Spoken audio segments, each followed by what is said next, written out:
How's it going, YouTube? Welcome to part 12 of the Intro to GUI and Java series. Today we're going to be talking about JColorChoosers.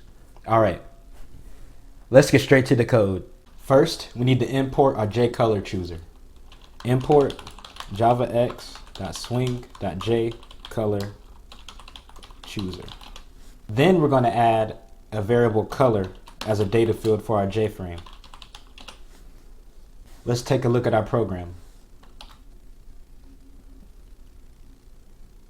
So we have a label, pick your background, and then we have our panel with like a greenish color, and then we have a J button. So when you click the J button, it will change the background of our panel. Next, we're going to have our JFrame implements action listener.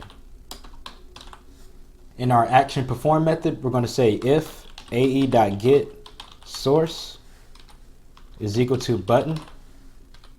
Our color variable is going to be equal to JColorChooser.show dialog. We're going to say null for the component. Our string is going to say color chooser, and our color by default is going to be black. Next, we're going to say panel.set background based on what color is chosen from our color chooser. In our constructor, we're going to say button.add action